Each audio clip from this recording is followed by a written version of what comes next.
Couple's clash with their neighbors has taken an ugly turn. They say they're being threatened with racist yard signs and symbols, but the city admits their hands are tied because it's happening on private property. Only News 4 investigator Chris Negus has the very real story of bad neighbors that's now boiling over.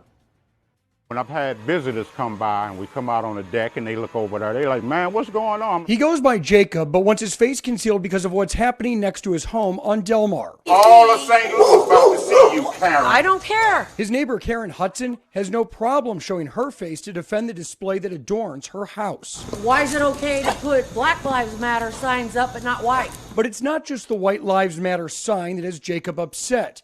He takes issue with the White Pride Worldwide sign hanging above the caricature of a black person eating a watermelon, which sits near windows with Confederate flags. But it doesn't end there. What does the Raccoon City thing mean on the back bumper there?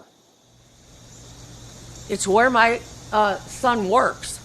He works at Raccoon City? Yes. She lying.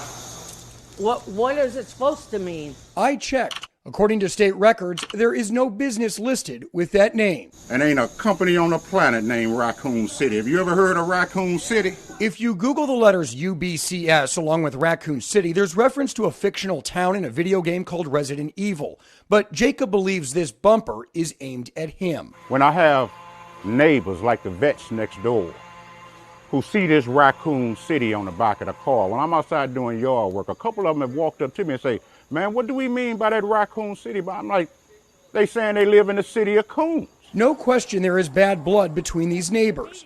Karen claims it started when her dog went to the bathroom near the property line. She says Jacob overreacted and made racial comments directed at her family. And only after he went off on us about everything racial, that's when we said to ourselves, okay, you want to start a little race war, then you know what? You're calling us racist. We will pull up all kinds of stuff so that if that's what you want to believe and you tell everybody, then fine, feel free to look at it. That's why we did it. So you admit this is aimed at your neighbor? Yes. And only him. Can you understand how your neighbor sees this as a threat? No, I don't. Both sides call the other side racist, and now they coexist a few feet from each other. Not only is it ugly. Yeah, whatever, Karen. Stop lying, Karen. You Karens all over America been lying and getting caught. It has the potential to get worse. Jacob takes issue with the target practice poster in the window and claims lasers have been pointed at him. Karen, have you pointed lasers at them? Yes. I pointed at their camera. Because you a damn liar. Jacob says he will defend himself. Y'all trying to provoke us to kill you. And I want the city to know. I want the city to know that we dealing with white supremacists who constantly try to provoke us in this age of provocation. He's calling you a white supremacist. Are you a white supremacist? No, I'm not. None of this was ever up. We are friends with everyone around here except for him. So you're not taking any of this down? I'm not taking it down. No one can make me take it down. And she appears to be right. The city is not aware of any ordinance that would force the removal of signs like this one.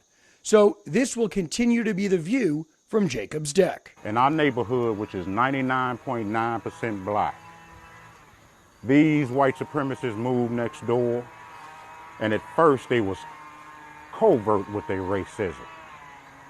Then it began to be overt. I'm getting tired of the Black Lives Matter being shoved down our throats.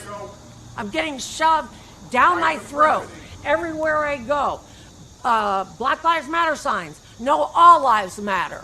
All lives matter. Everyone. Even his pathetic life. There's an old saying, good fences make good neighbors. These neighbors might need a bigger fence. Both parties have now installed security cameras on their homes as a matter of protection from each other. Chris Negus,